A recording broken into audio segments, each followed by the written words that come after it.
We are on Gimel base. We're supposed to get the base. Okay, we got to Gimel base yesterday. We have to Halacha Hey. Yeah.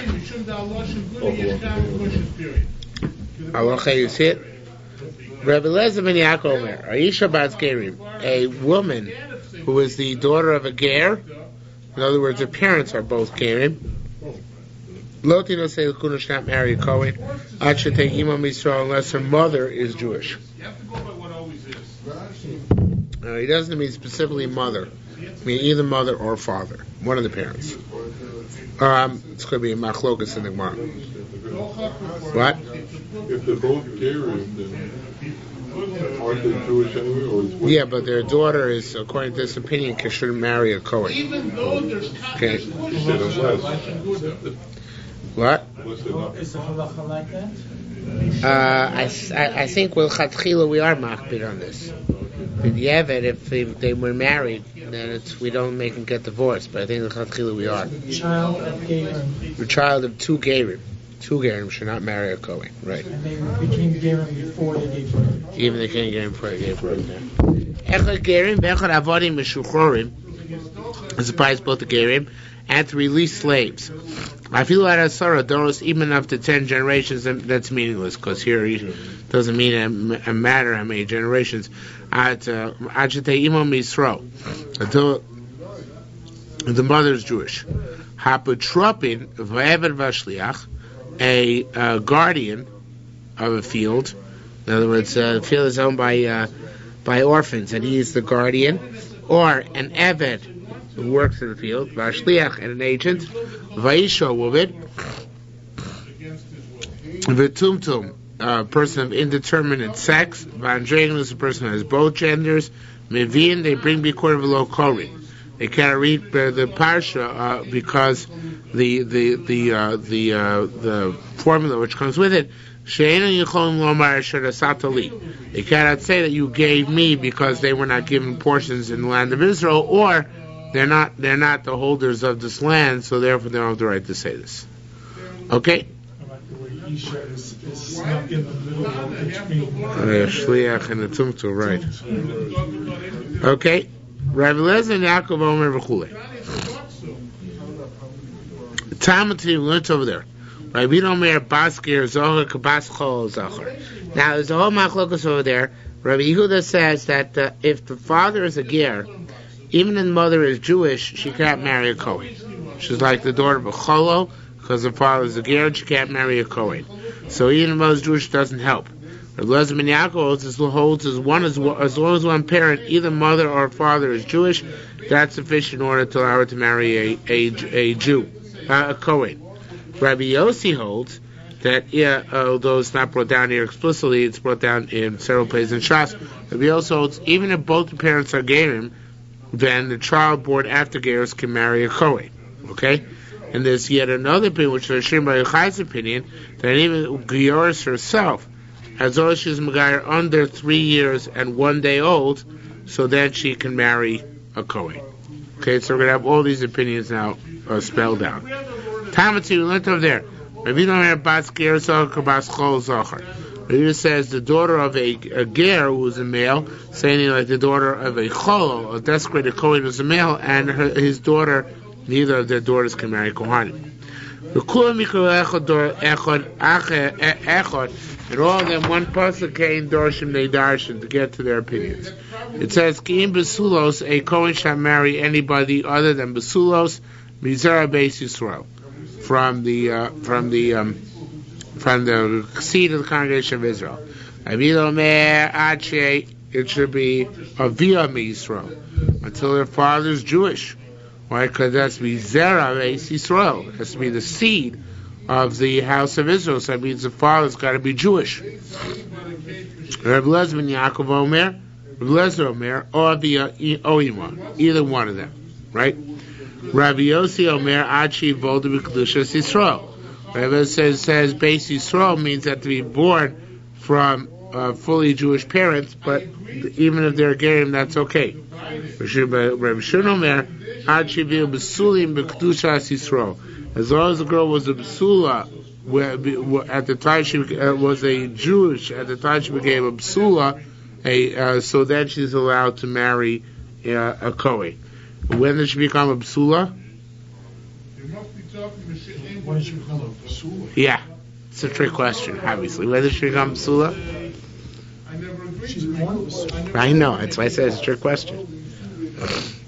The age of 3? Age of 3. Because before that, if she gets wounded, the Psula can come back, and afterwards they don't come back. So if she's Megar ain't until the age of 3, she can marry a Kohen. I thought in the Bible it was a low cloak that the blanket. Not according to Shin Baruch Chai. Okay, that's his basic premise.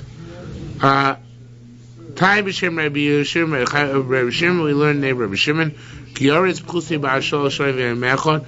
A Gioris who's less than 3 years and 1 day old. Shenis Gairo who's Megayer. Sher l'chuna.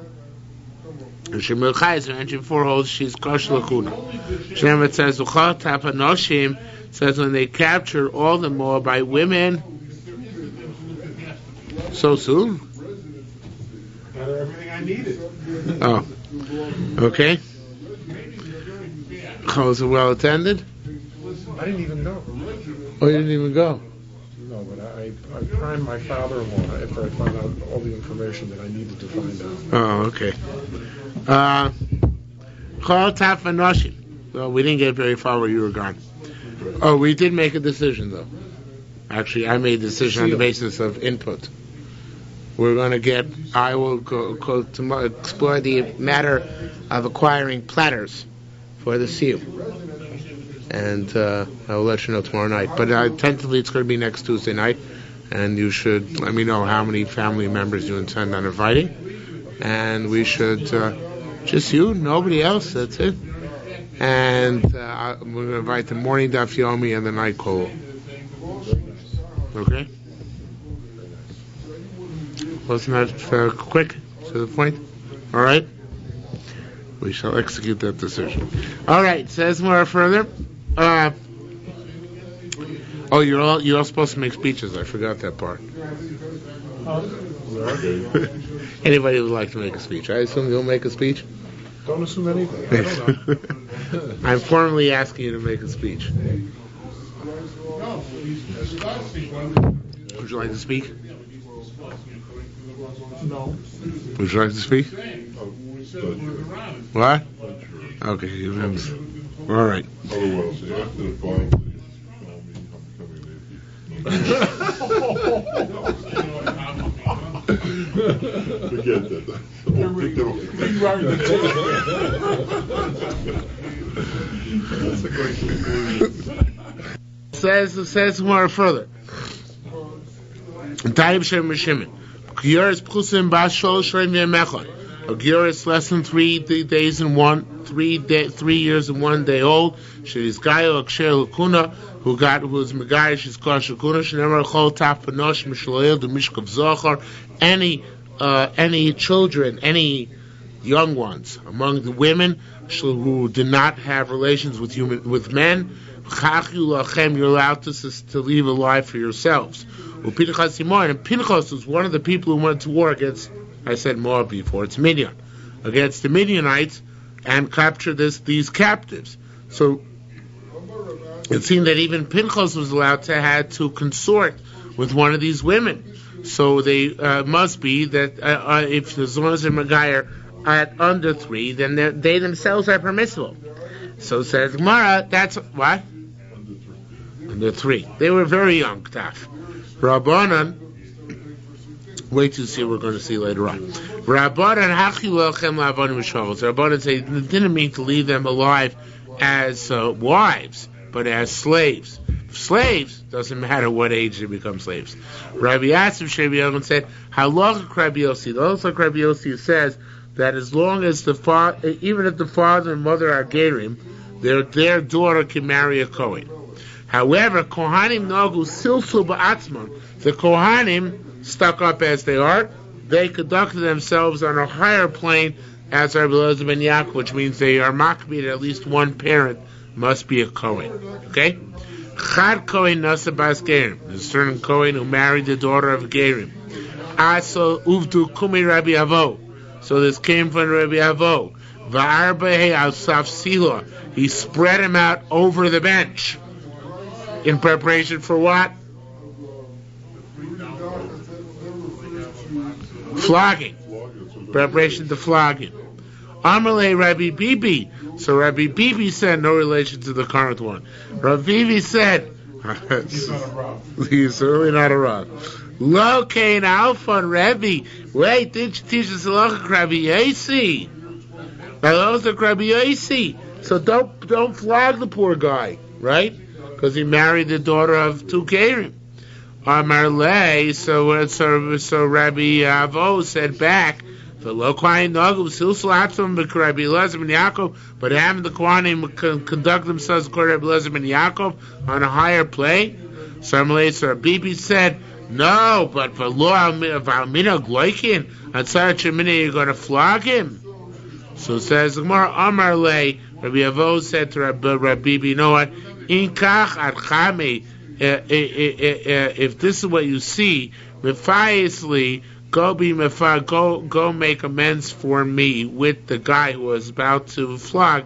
Vanamokim, they'll take him off the flogging bench. I mean, the kaime, once he got up, Amar lei, so the Kohen who was on the bench said, Holy Vucha, since the whip was released, Afani Mutar, I remain permitted to my wife, and he did not divorce her. So if I recall correctly, L'chatchila were machmir like Rabbi Elazar ben Yaakov, that a Kohen cannot marry somebody unless at least one of their parents was Jewish JFB, right, Jewish from birth. However, b'diavad, if a Kohen did marry the daughter of two Gerim, so then he's allowed to remain married, as we see here, because Hutra Ritzua, it seems that it was indicated that it permitted. Yaakov Rishia said, Ma'aser mishpacha b'dacham. So Ma'aser is a certain family in the south. Shahayu kohen aleh arar. People said they were supposed to be quiet, but there was something questionable about them. Shach asked Rabbi Ruminis. So Shach Rabbi Ruminis. Rabbi Yudah Nasi sent Rabbi Ruminis Levatkan to check them out. Umatzah, and he found she's Garo Ziknasa, that the grandmother of this family became a Giores Pachos Miba Sholosh Shanim V'Yom Echad, when she was less than 3 years and 1 day old, and therefore she herself was a Giores. Nonetheless, she married a Kohen, B'Chshir Lakuna. So despite that, they said the family could remain. Rabbi Yehuda Nasi said the family could remain Kohanim. So it says Rabbi Yeshimar Rabbi Shimon Ichshir. Must be he was Machshir her like Rabbi Shimon, who says that Giores less than 3 years old who converts as a valid is a valid candidate to marry a Kohen. Rabbi Zir just said no, Divrei Akoli. Everybody here would agree that this family is okay. Don't Rabbi Zir b'shem Ravada Barachua, but Rabbi Yud and Rabbi Zir said name Ravada Barachua Arachva. Rabbi Yehuda Matei Bo b'shem Rabbi Avo. Rabbi Yehuda used to say his name Rabbi Avo b'shem Rabbi Yochanan, Rabbi Yochanan. Vlad Bogeres. Kosher. This is a very interesting Gemara. A Kohen Gadol is only allowed to marry a girl under the age of 12 and a half. A Kohen Gadol is not allowed to marry a girl over the age of 12 and a half. Why? Why should she become a 12 and a half? And what might a Bogeres not have? Psulim. Shows that Dam Psulim, according to many opinions. So, or she's a reasonable chance that she loses them. So a Kohen Gadol can only marry a 12 and a half year old. Okay? Up to 12 and a half. What happens if you have the daughter of somebody who's over 12 and a half? Of course, the Kohen Gadol can marry, right? No problem, right? You can marry the daughter. It's not a trick question. The answer is obviously no. Yes, you can marry the daughter of a woman who's over 12 and a half as long as that daughter is herself under 12 and a half, right? So it says the Gemara, Reb Vlad Bogeres kosher. Why is the daughter of a Bogeres allowed to marry a Kohen Gadol? Or she should be forbidden to marry a Kohen Gadol, right? Because she's the daughter of a Pesula. She's the daughter of a woman who's puzzle. Why is she kosher nonetheless? Because mishu below saseh sheba mikoach haseh. The prohibition on a kohen gadol marrying a girl who's not a besula, a girl who's a bogeres, is because of a lava b'mikol haseh. The haseh says v'hu shabi besula yikach. You should take a woman whose besulim are intact. So from this we deduce that if she's over 12 and a half, you shouldn't marry her. So the mitzvah say is take a woman who has basulim. From this we extrapolate a below saseh and lava b'miklal haseh. V'chol lo taseh sheba mikoach haseh haseyu. A lava b'miklal haseh is haseh.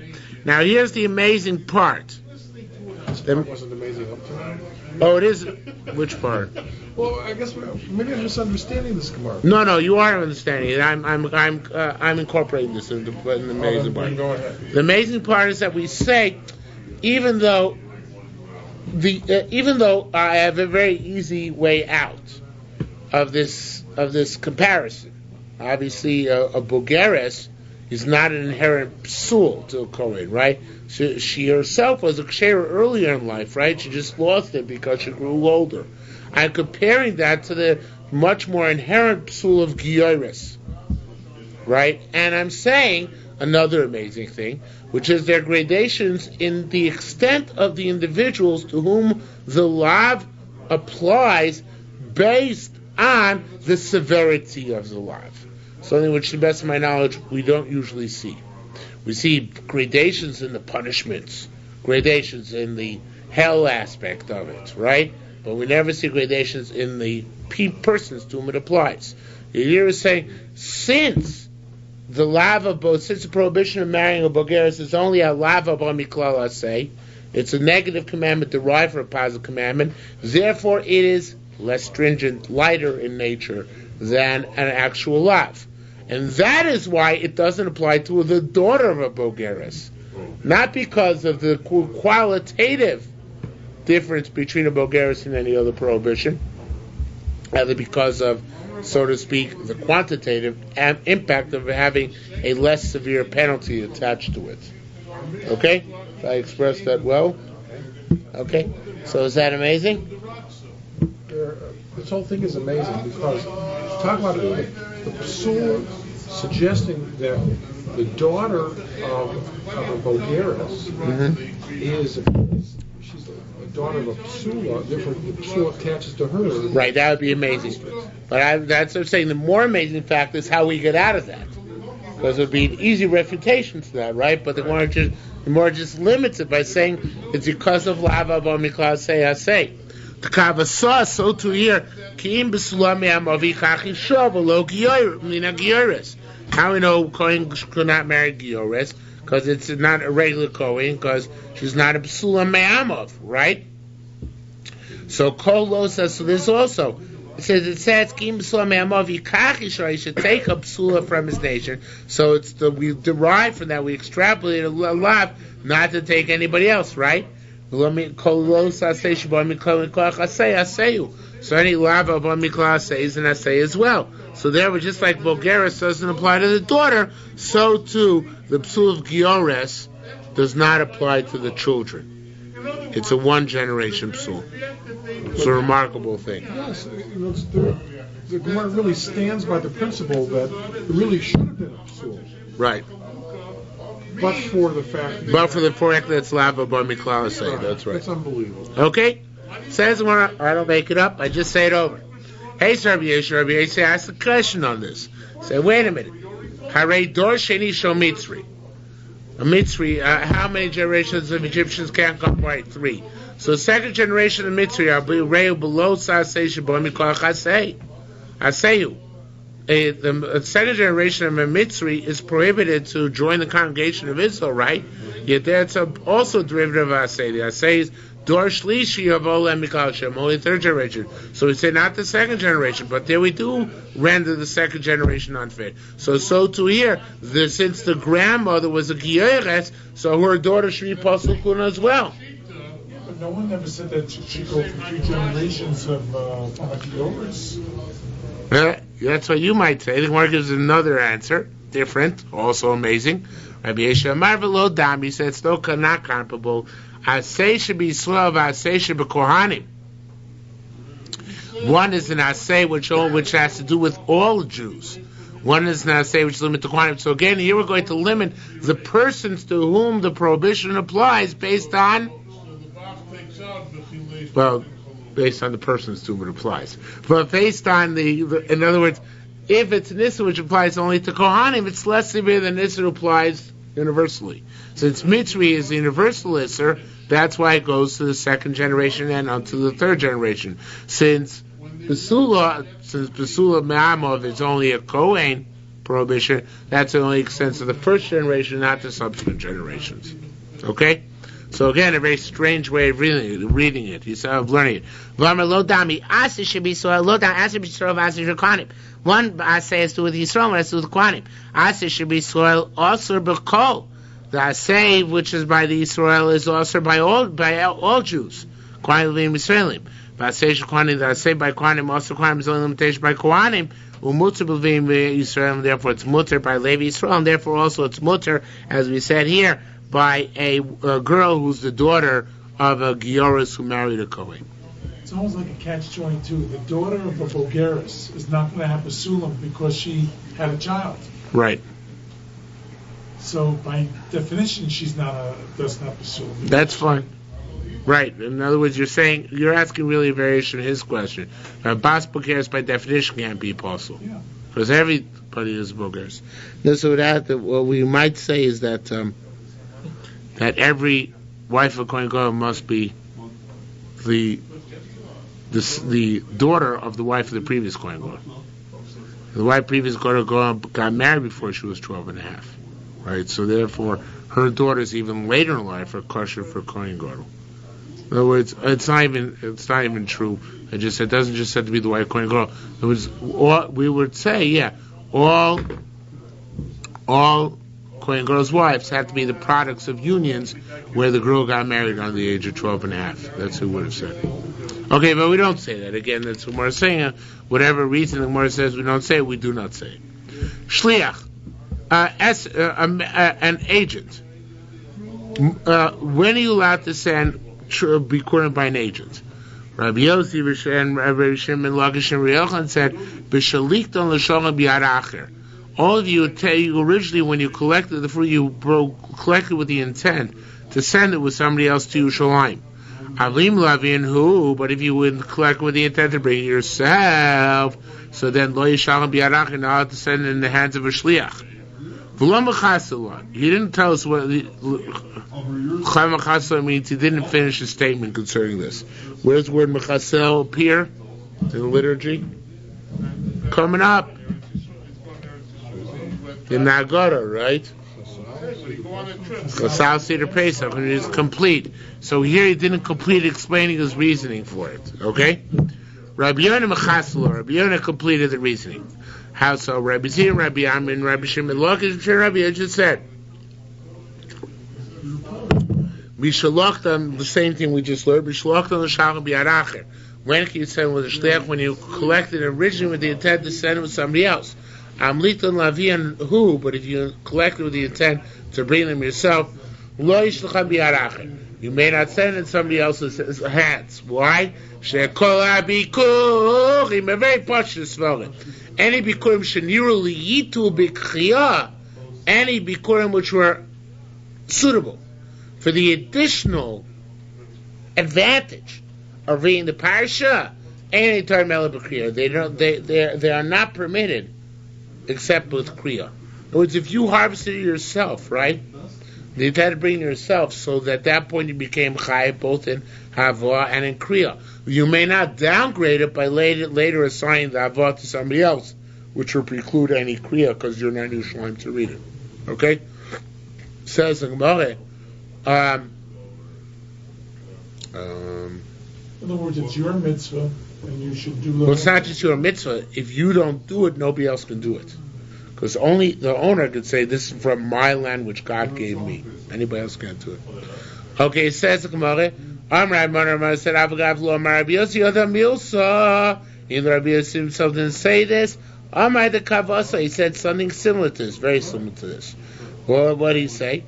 Rabbi Yizir said to Rabbi Asa, Nirat, you remember, Kadisar Masala Dad Rabbi Yeshu, when that statement of Rabbi Yeshu was made.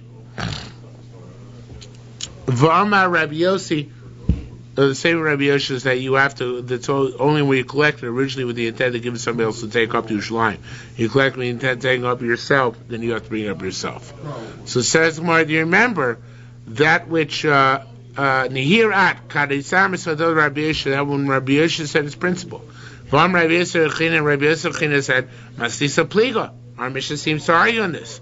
It says, not our Mishnah, later Mishnah. Hivish Bikkurim v'achar mochar sadeu. If you set aside Bikkurim, and then you sold your field, so nonetheless, maybe Venakori, you could bring your Bikkurim as long as you don't read the Parsha. How can you bring it there? You downgraded, right? Originally it was Chayev and Kriya. Now you sold your field, it's now Chayev and Kriya, right? So this is more Kiminino, we explain it so about case B'Shenosan Daito. At the time you harvested the Bikurim, you already knew you were going to sell your house. So therefore, whenever it was harvested, already was harvested, and the assumption wouldn't make it proper Bikurim in Yerushalayim. So says the Gemara, in other words, you wouldn't do the Kriya. Says the Gemara, when he had in mind, it should be not limsor, limkor. Mishar Rishoina, to sell it from the initial period, and therefore that's also anything which you had in mind does not an impediment, because then I say that the ultimate circumstances were taken into account at the beginning. Ask Marvatina, you can't always take the circumstances into account. Sometimes the natural disasters, such as Vatina didn't we learn Yavish Ilan Niktas Ha'ilan. Now let's talk about, actually it's a typo. It should be Yavish Hamayon Niktas Ilan. We learned that if a person has a field which he got, and I forgot what the case is.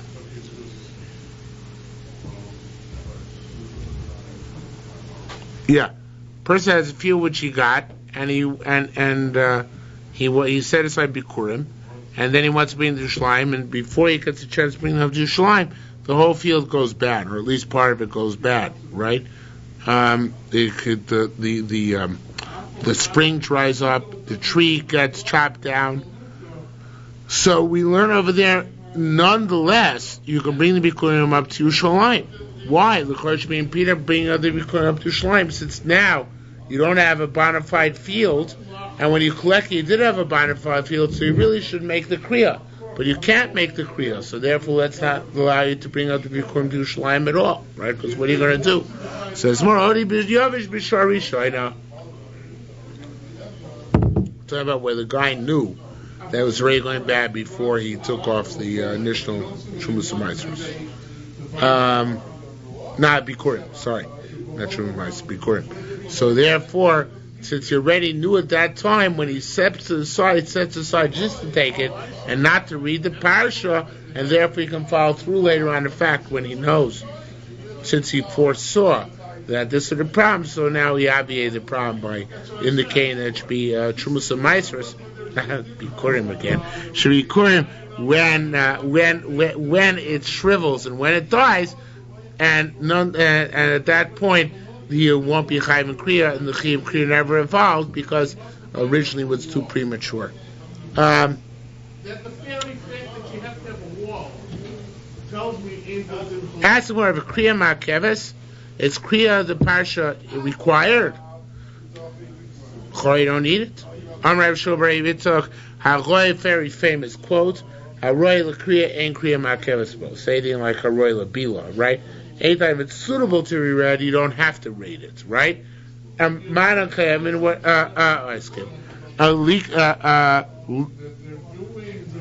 that's basically it. If it's suitable to read, you don't have to read, but it must be suitable for reading. Now, let's say I collected my grain with the intent of sending with Ruvain to Yerushalayim. I should not then go ahead and send it up with Shimon to Yerushalayim. Why? Because maybe you the owner, Reuven yourself, will go up to Yerushalayim, and guess what you have to do then if you go up to Yerushalayim? Do Kriya, right? And you might forget to do so. So therefore, as a Gezerah, they said, once you appoint the Shliach, you got to follow through on him, because otherwise you might forget the proper halachas which should be made. The proper halachas of reading the Kriya. Okay? Says the Gemara, Rabbi Yochanan said, Hayorish maybe veina kore. Somebody who inherits brings Bikurim and he doesn't read the Parsha.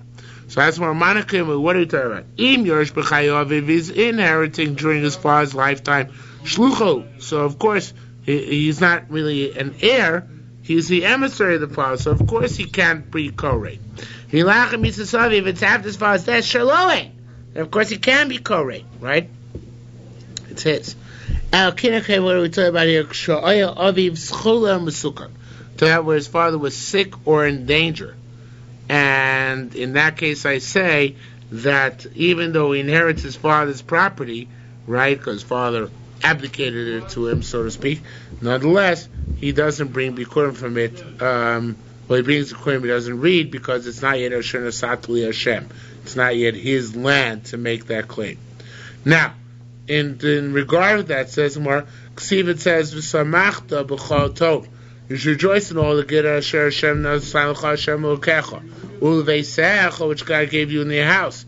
Mulamid Sha'adam maybe Bikurim Michse Ishta V'Korei. A person can bring Bikurim from his wife's property, right, from her bank account, and read the Parsha Bikurim for that. Rabbi Shimon ben Lakish Omer, La'achar Misa. When could a person do that? After his wife dies. Because he inherits his wife and he can bring for her property, right? Chaim lo, but not during his own lifetime. Not during her own lifetime, because then he doesn't yet own it. Rabbi Yochanan lo shani makes a difference. He always owns the property, right? Whether it's alive or dead. Says the Gemara. Yeah, for some reason, Gemara doesn't get into that here. I assume we're just talking about Nichsei Tzon Barasel. Okay, and Nichsei Milok, which would be a subject machlokas. Rav Shimon Lakish Gedaiter. Rav Shimon Lakish says it holds like his lot of reason. Rav Shimon Lakish Amar Adam Yeresh es Ishto.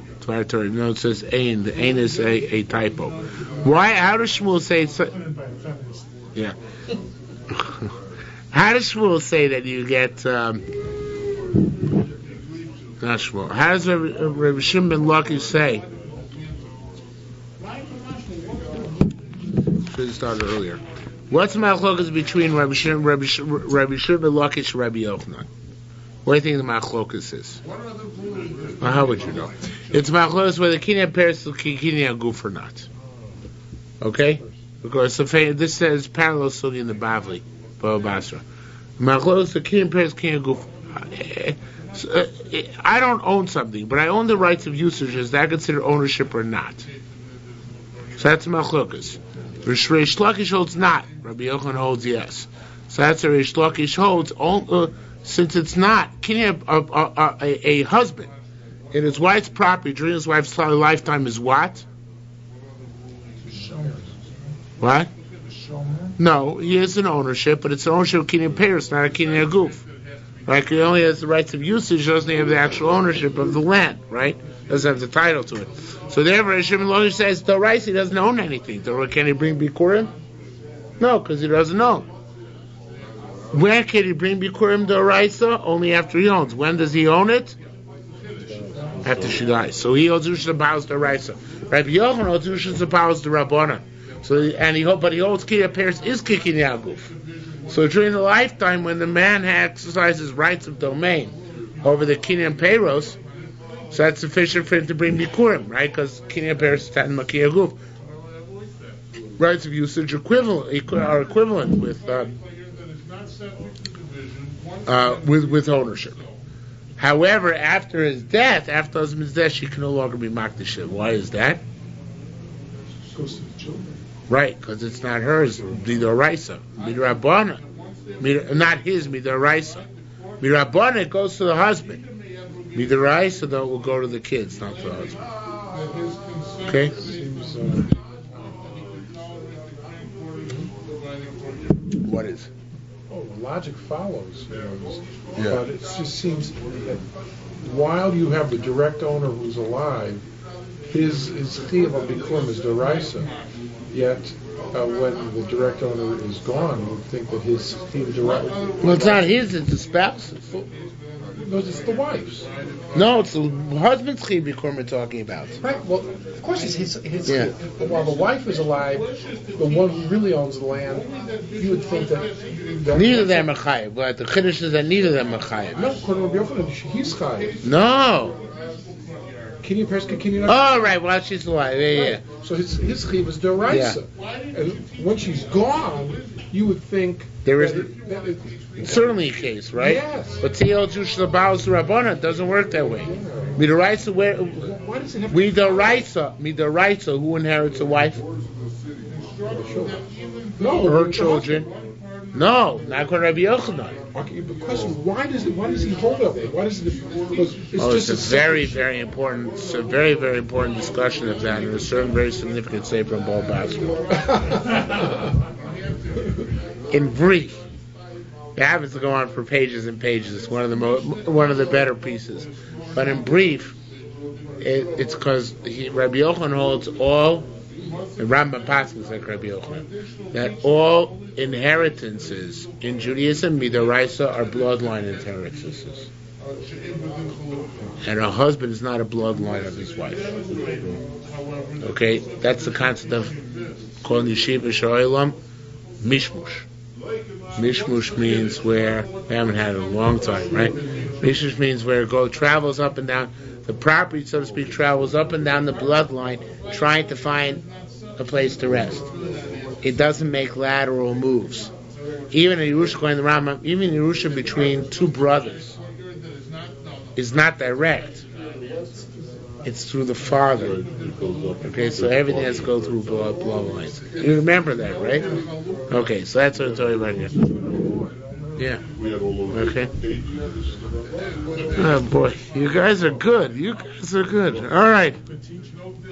Rabbi Yerushalmi Rabbi Yeshe says, Hanocha markeves, and kriya markeves. To put it down in the base of Mikdash is required. To read the Baruch is not required. Didn't we learn later in the Masechta that somebody who eats Bikurim before he reads the Parasha gets malchus, gets flogged? Rabbi Yeshe, Rabbi Yehuda, B'Shem Rabbi Shmuel, on Dollar and base now.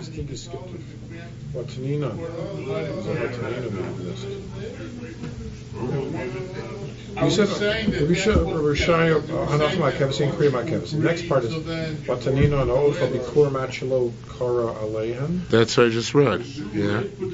Loke. Yeah, I threw in the word loke. Now the last four words on the page are Rav Oshi and Rabbi Yehuda. Yeah. Shem Shmuel, Rabbi Akiva. That's Rabbi Akiva, who says Kriya is not Ma'akev. Rabbi Yossi, Rabbi Yossi asked Haydn Rabbi Akiva, which statement Rabbi Akiva is this? Rabbi Mona said, Shema Saba, I heard from my father, Rabbi Yoina, Tani, that he said, Hanocha Ma'akeves and Kriya Ma'akeves. That Hanocha is required. To put it down, to put the basket down the base of Mikdash. Reading it is not required. Reading the Parsha. Rabbi Akiva Omer Kriya Ma'akeves. Akiva says reading the Parsha is required. Rabbi Yaakov Baruch B'Shem Rabbi Elazar said, why they say you must put the Bikurim down in a basket. Because everybody can do that. Again, Rabbi Tanchum and Rabbi Ravuna B'Shem Rabbi Elazar said, because it says V'nachto twice in the Parsha Bikurim. So the second time it's written, it's superfluous. It comes in what teaches that it must be done. Amrayabo Moritaute. Yeah. They said both. Mori is like Amri, or we said both. Moritaute, they said both. Charak Rabbi Yehuda, Charak Rabbana. One of these reads like Rabbi Yehuda, one's like Rabbana. Charak Rabbi Yehuda, one is like Rabbi Yehuda. The Amar L'Tzorch Nishnes, he says that V'nachta was written twice in order to teach you something else. Or to teach us you have to do tznufa, you have to wave around the Bikurim. So therefore, how does he know that? That Bikurim are Hanocha Ma'keves, Imneshi Noegas Bakol, because everybody can do Bikurim. The extent of it is what determines that it has a more a superior procedure. The extent to which Bikurim applies indicates to us that you have to dafka do Hanocha. Superior procedure again, that Hanocha is required. Rabbanan don't hold, you don't need tuva by Bikurim, and therefore the second time it says Vinachtu is somewhat superfluous. The reason why it says so again is to teach us B'tafka that you have to do Hanocha. That's what it comes to teach us. Okay? So there are two different ways of learning depending whether I need the second Hanocha the parsha for something else or not. So that's how I'm going to learn the necessity to put Bikurim down in the Beis HaMikdash. Okay, so as opposed to Kriya, which is Machlokas Rabban and Rabbi Akiva. Akiva says it's not an impediment, and Rabban hold it is. The opposite, Rabbi Akiva holds it is an impediment, and Rabban hold it's not. Okay, Allah Chavav. Hakonish de'elonas b'soch shel chaveru. Somebody buys two trees in his friend's yard. Maybe Beino Kori. He brings the Kurim, but he can't read Adama Sharasali because he don't know if he acquired land with these trees or not. And maybe Kori can bring and can read the parsha. What if, as we mentioned before, the well springs went dry or the trees shriveled up? Maybe in the Kori can't read because he no longer has Adama Sharasali Hashem. It's no longer truly his. Minachag var Chanukah from Sukkot until from Sukkot to Chanukah, yeah, that was right. Maybe you bring Bikurim, but you can't read the parsha. When you can read the parsha only between Shavuos and Sukkot, not after Sukkot. Ben Beseru Omer, maybe Korei, even after Chanukah, you can still bring the Bikurim and read the parsha. Okay, Rabbi Yosef ben Chanina, boy, he asked, Kana Ilonecha lo Kana Karka. If you acquire one tree, everybody agrees you don't be Bikurim, because they didn't acquire the land underneath it. Shnaim, if you bought two trees, lo kana karka, they didn't acquire. They also didn't acquire the right to the. Don't you get the dollar amounts around the tree? What? Don't you get a certain circumference around the tree? Karka. Now, when you buy two, he didn't. It sounds like it's definitive, right? He didn't buy in land. Echadenu maybe kolikar, but it's not really. One, you don't bring at all. Shnaim maybe in a korei. You bring, but in the suffix, so we don't read the parsha. So that's what he said. I don't understand what's going on here. Explain to me this brisa.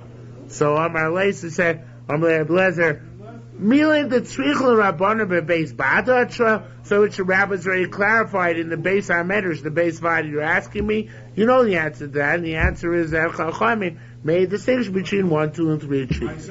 But the Gemara doesn't itself has to go into that. Say more further.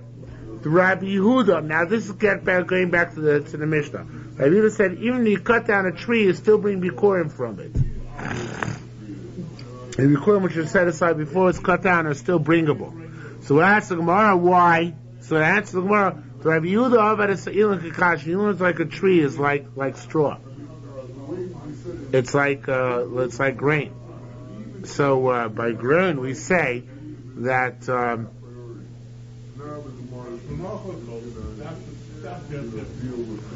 You grind your own grain. Okay, so why did you pick the other one? In other words, you're telling me that you picked the Mishnah here. Well, I don't know if you. Ba'abatish. Rabbi Yehuda says if you, a tree is like grain, like straw. That straw. No, it's more like that. A tree is like straw. Straw which was already cut. Straw which is already no. The opposite. Rabbi Yehuda holds a tree is like straw which is not cut. Straw which is not cut.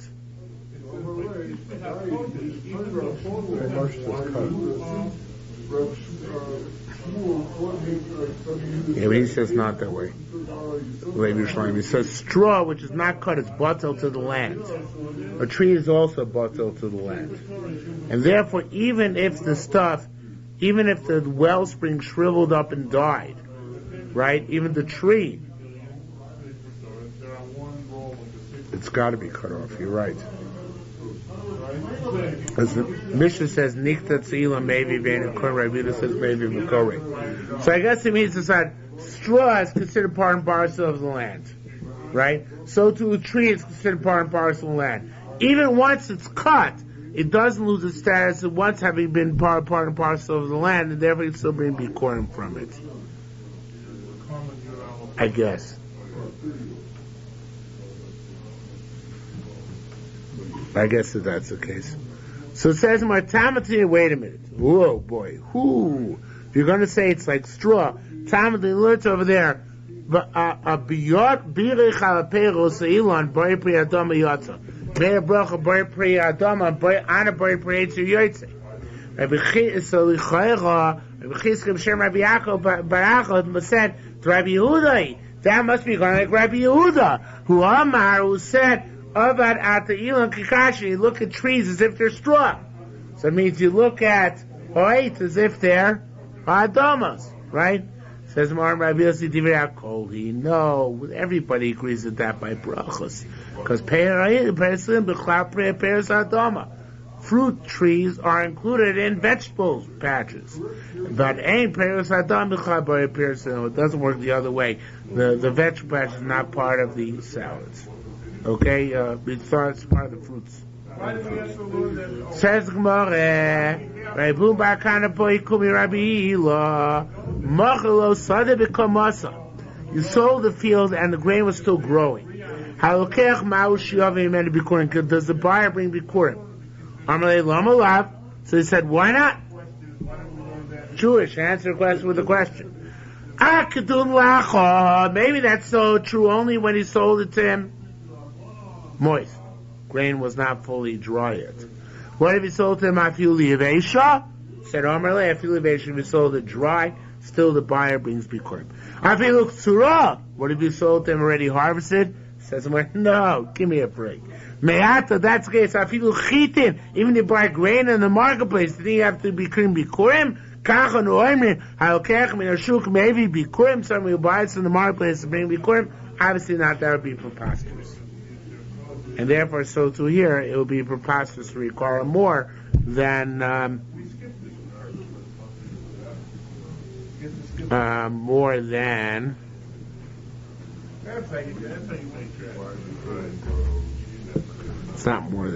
Sorry, I started the sentence wrong. The sentence has to be stated like this: you can't be mechayev the kona. It's not just can't be mechayev the kona. The kona can't bring bikurim if it's already harvested. It can't. It's not possible. You can't say if you go and you buy harvest of grain in the marketplace, it's ludicrous, right? So too here, even if the harvested stuff is not in the marketplace, but the harvested stuff is lying in the ground, or lying on top of the ground where it grew, harvested is harvested. So you have to designate it while it's still growing. It's not a din chalukah. That's going to be bikurim. By that matter, if there's no din chalukah, I don't know. That's what it sounds like. No, but here we require the point of sale be why it's still in the ground. That's what we're talking about. So you sold the second party. When the second party become a chayyuv to bring bikurim, only if it's sold while still in the ground. That's what we mean to say. Okay. So it says Gemara pshita adam milsa. This is obvious to us. Machal payers for shilo karka. If you sold the buyer the fruit and left yourself the land. Hamoicher eni yochel lohavi.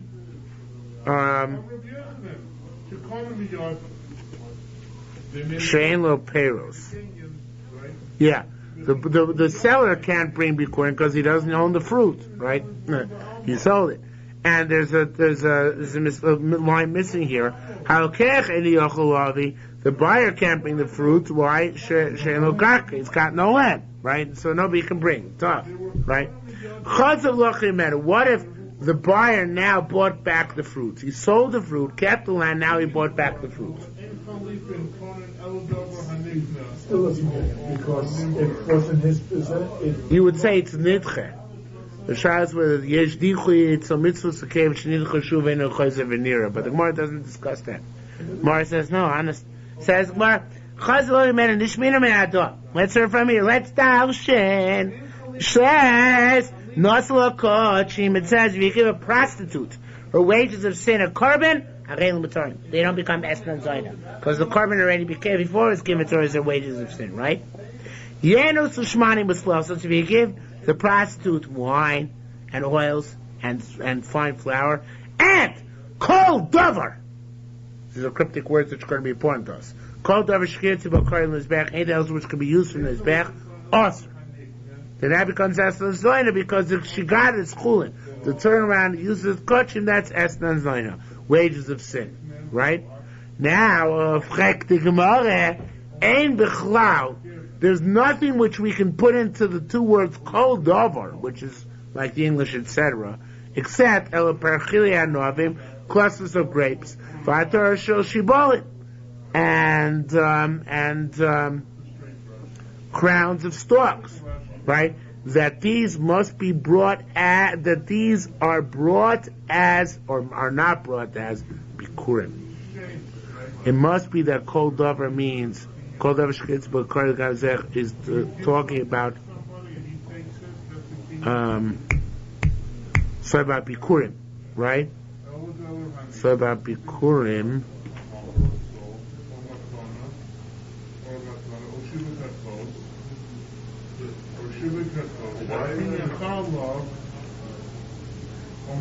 Yeah, we're dashing actually this brisa.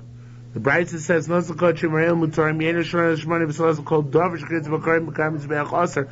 dashing the kol to davar in the brisa to mean it's talking about bikurim, right? That's what it says. So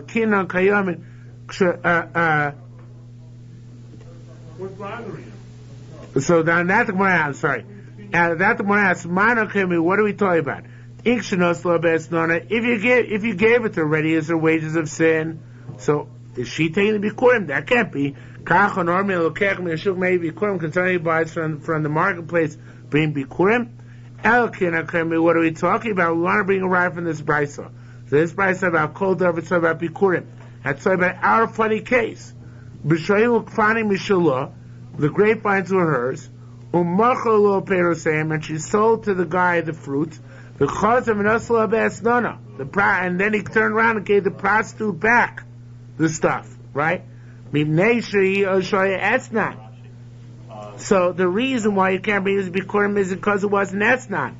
Now, what do we infer? This word not an esnan. Maybe you could have brought bikurim from this, even though it was given to the sinner, given back to the prostitute afterwards, and there was a time when it was in the hands of the sinner when it wasn't liable to be bikurim. But as long as she started out with it and she ends up with it, you can make it bikurim. Hadamaras teaches us as long as she brought it back, maybe she bring bikurim from the mixture. Says the Gemara. Oh, that's it. That's the end of that. Period. Okay. So we say if you had fruit, you sold the fruit, kept the land, then bought the fruit back, you chayav and bikurim. The fact there's interruption in the middle doesn't matter. A brother for a prostitute said, so by a prostitute, she owned something, gave it to him as a gift. He had relations with her. She gave it back as a gift. So then she brings bikurim. I might think she brings bikurim. If not for the prohibition of esnan, that would be permissible bikurim. So therefore, that's a raya that in the case of selling and buying back is chayav bikurim. The rice, because we're darshaning that that's what kol davar in the description of esnan means. And does kriya also? Yeah, I assume so. Because part of our share dom asher satli. Chavraya b'shem Rishub and Levi said, if Yisham Kodem Achag v'Avar Lein Achag, you set aside the Bikurim before Sukkot, when we're still trying to bring them, and now Sukkot passed. Maybe you can bring it now, but you can't read the parsha. If Yisham Kodem Chanukah, now what if you put them off before Chanukah? V'Avar Lein Chanukah, and Chanukah passed over them. So then what? You should be your korban. They should rot. Now, by the way, this is a fascinating thing in and of itself. What kind of Yom Tov is Chanukah? The Rabbanan. What kind of Yom Tov is Chanukah? The Rabbanan. What determines the end date of when you could bring Bikurim? No, Chanukah. Till Sukkot you can read the Parsha. Between Shavuos and Sukkot you read the Parsha, because that's the time Simcha, Chazal say. Till Chanukah it's less Simcha, but still some Simcha, you can bring Bikurim. But Chanukah is a Yom Tov Torah. How can Chanukah determine the end point of Bikurim? So that's because it's around the period. It must be, was not an exact thing when the time Bikurim would end, right? It was around Chanukah time, so they made it, they standardized it on Chanukah. So, but that's the bottom line. After that, you can't even bring them without reading. After Chanukah, what if you try to designate them after Chanukah? Lo kochu, they don't become kadosh. Because it's not a time Bikurim, it's too late in the year for Bikurim. So now it says more, ask Gemara v'leislei l'chabi, it should be v'leislei l'chevraya koded Rabbi Zira. Wait a minute, the chevraya don't hold of Rabbi Zira. What does Rabbi Zira hold? Okay, leislei the chevraya hold Rabbi Zira. So Rabbi Zira, didn't Rabbi Zira say should call Bikurim shnir liyitor b'kriya? Any Bikurim which were suitable for the additional mila of Kriya, any term ela b'Kriya, then only mutter with Kriya.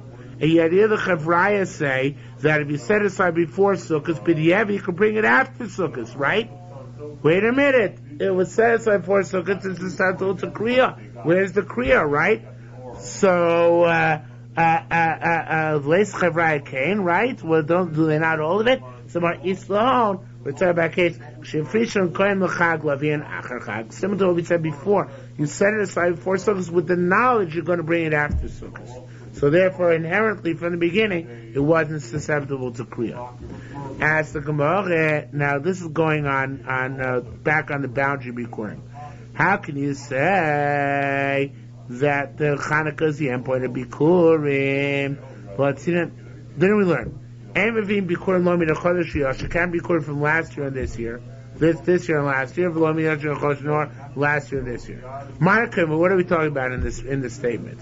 If it's stuff which grew a third before Rosh Hashanah, and you can't bring Bikurim from stuff which grew a third before Rosh Hashanah,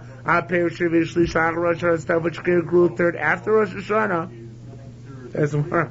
Became Shlevi Shlish Rosh Hashanah. Anything which didn't bring a third before Rosh Hashanah, anyway you can't bring his Bikurim. Why is that? Because it's Chodosh. It's Chodosh. It's stuff which obviously started growing after Pesach.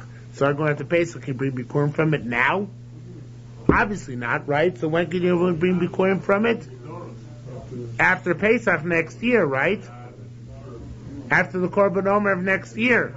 By that time, it ain't going to be no Bikurim no more, right? It's really last year's crop. So that can't be, right? Because it came Shlevi Shlish Nerosher, Dover Borish Shlish Korim Loimer. They're also until next time, right? Ella, what are you talking about? Kina and Kayamin, we're talking about Rosh Hashanah here we mean the other Rosh Hashanah, Tu B'Shvat. But Perish Shechatu Kayim Tu B'Shvat, you can't bring, and there's no Chodesh, of course, by fruit. So you can't bring Bikurim from fruit which blossomed or budded before Tu B'Shvat,